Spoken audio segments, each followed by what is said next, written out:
স্বীকৃতি দিল। রাষ্ট্র আমার নাগরিক হিসেবে কি মর্যাদা ঠিক করলো? দয়া করেন, তাদের যতটুকু বিবেচনা বোধ তার উপরেই তাদের টিকে থাকতে হয়। অন্যের দয়াবোধ, অন্যের বিবেচনাতে টিকে থাকাকে মানবিক মর্যাদা বলে না। নাগরিক মর্যাদা বলে না। নাগরিক মর্যাদা হচ্ছে না পর্যন্ত নাগরিকের মর্যাদা ঠিক হয় না। কর্মক্ষেত্রে, পেশার ক্ষেত্রে ওই বিধান তৈরি না হওয়া পর্যন্ত কারণ পেশাগত ভাবে ওই কর্মক্ষেত্রে একজন শ্রমিক কিংবা কর্মী হিসেবে তার মর্যাদা ঠিক হয় না।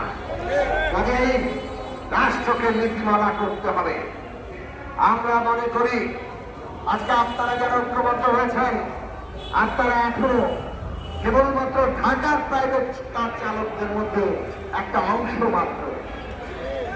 আরো হাজার হাজার